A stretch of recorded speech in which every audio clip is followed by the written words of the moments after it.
By any और आज है डे 1 नेल कोर्स का। और डे 1 में मैं क्या एक्सप्लेन करने वाली हूँ नेल एनाटमी के बारे में, और काफ़ी डिटेल में होने वाली है वीडियो।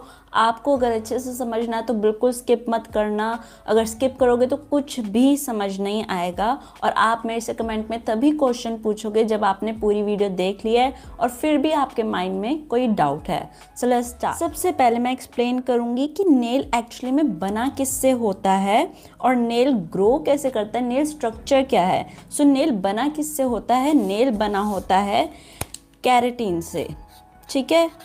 वही केराटिन जो हमारे हेयर में पाया जाता है और स्किन की आउटर लेयर में पाया जाता है, स्किन की आउटर लेयर।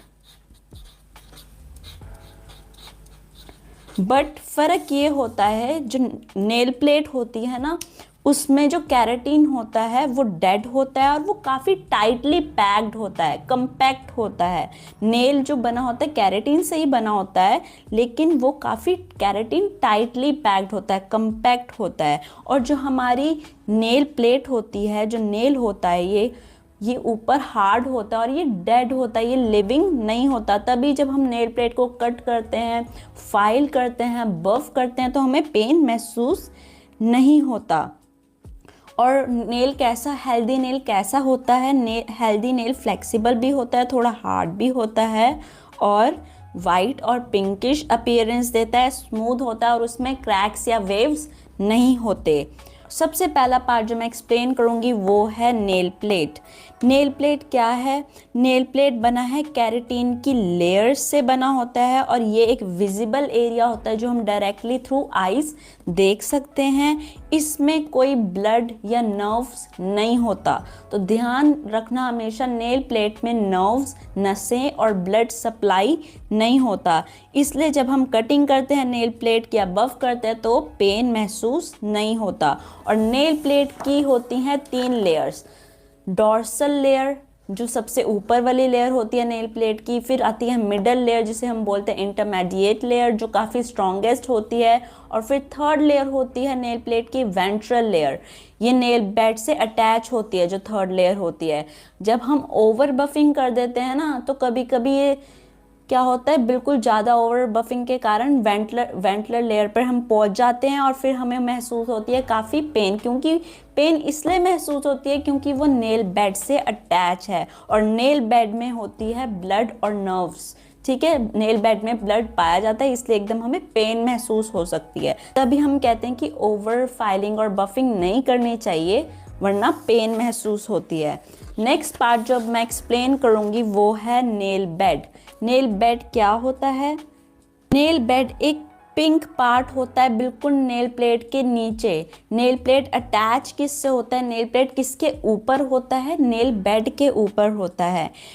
नेल बेड ही नेल प्लेट को नरिशमेंट देता है, नरिश करता है। नेल बेड में ही ब्लड सप्लाई होती है तभी ये पिंकिश अपीयरेंस देता है। ओवर बफिंग हो जाती है तो नेल बेड आ जाता है और हमें पेन महसूस कहाँ पर होता है? नेल बेड पर महसूस होता है, या ब्लीडिंग हो जाती है। तभी कहते हैं कि बफिंग बिल्कुल आराम से करनी चाहिए और लेयर्स में करनी चाहिए। ओवर बफिंग कर दोगे तो लेयर्स उतर जाएगी नेल प्लेट की। नेक्स्ट पार्ट जो अब मैं एक्सप्लेन करूंगी वो है matrix, nail matrix. Nail matrix क्या है? नेल मैट्रिक्स सबसे पावरफुल और एक सेंसिटिव पार्ट है नेल का। यहीं से ही नेल ग्रो होता है, ठीक है। इस पार्ट से, नेल मैट्रिक्स से हमारी जो नेल प्लेट होती है वो ग्रो करती है।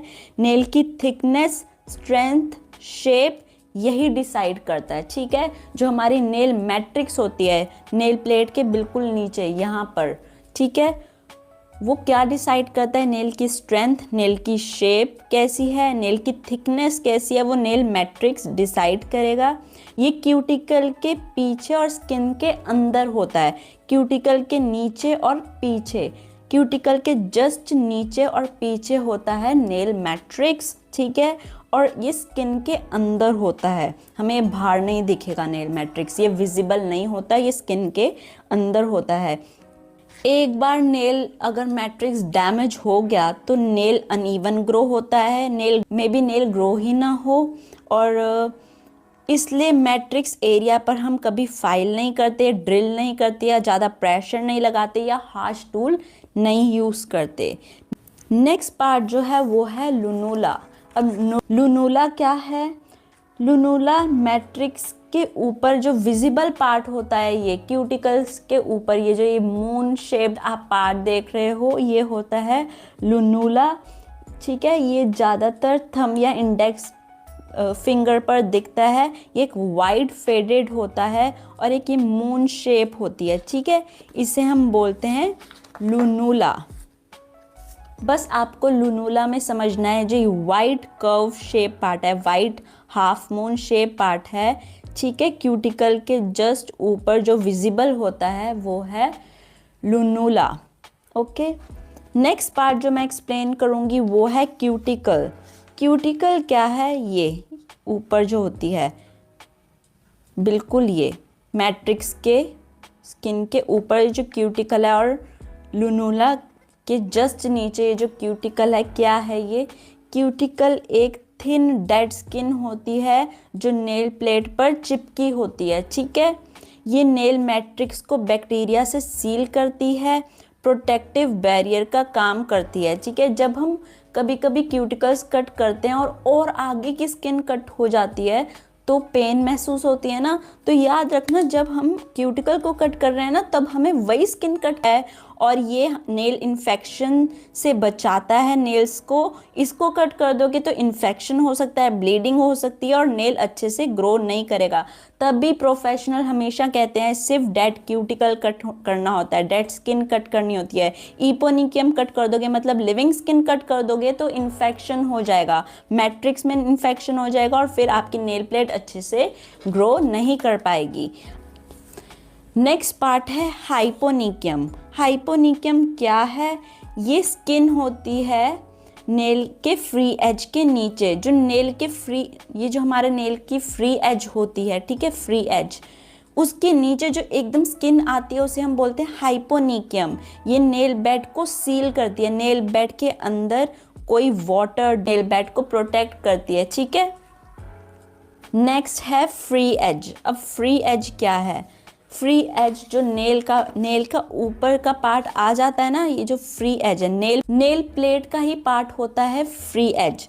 फ्री एज नेल का वो हिस्सा है जो फिंगर टिप के बाहर आ जाता है। ठीक है, ये नेल का वीकेस्ट पार्ट हो सकता है क्योंकि ब्रेकेज के चांसेस ज़्यादा हो जाते हैं। कई बार हम ज़्यादा काम करते हैं तो ब्रेक हो जाता है ना, तो सबसे पहले क्या ब्रेक होता है? फ्री एज, क्योंकि वो वीकेस्ट पार्ट होता है और ये फिंगर टिप के बाहर होता है, तो इसलिए इसके चांसेस टूटने के ज़्यादा रहते हैं।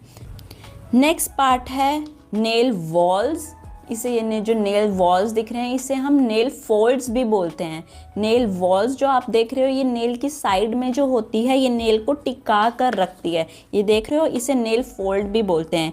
ये जो नेल के बिल्कुल साइड में है ये ठीक है, नेल फोल्ड क्या करती है? नेल को टिका कर रखती है, एक फ्रेम शेप देती है, डस्ट, वाटर और बैक्टीरिया को ब्लॉक करती है। ये यहाँ पर ओवर फाइलिंग करोगे तो रेडनेस क्रिएट हो जाएगी, पेन हो सकती है। इसलिए सिर्फ बफिंग फाइलिंग हमें सिर्फ नेल प्लेट पे करनी होती है क्योंकि वो डेड है, बट उसकी भी ओवर बफिंग नहीं करनी होती। ठीक है, हमारा हैंड्स पर कैसे एवरेज ग्रोथ क्या होती है? हैंड पर जो हमारा हैंड नेल होता है उसमें 3 mm पर मंथ ग्रो करता है और फुल नेल रिप्लेस होने में कितना टाइम लगता है? 4 से 6 मंथ लग जाते हैं और टो नेल्स में लगते हैं 9 से 12 मंथ। और ग्रोथ डिपेंड करती है हमारे एज, डाइट, हार्मोन, केयर और हेल्थ और सीजन पर। ग्रोथ जो होती है मैं बिलीव करती हूँ सबसे ज़्यादा डिपेंड करती है हमारी हेल्थ पर और हम केयर कैसे करते हैं उसकी। सो इस वीडियो में मैंने आपको हर एक नेल्स का पार्ट समझाया, नेल एनाटॉमी के बारे में समझाया, नेल बना किससे है वो समझाया, नेल ग्रो कहाँ से करता है, मैट्रिक्स से ग्रो करता है नेल, ये समझाया।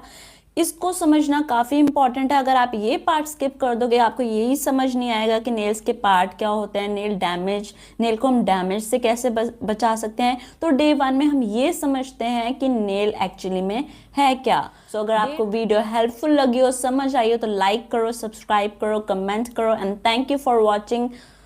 Bye bye.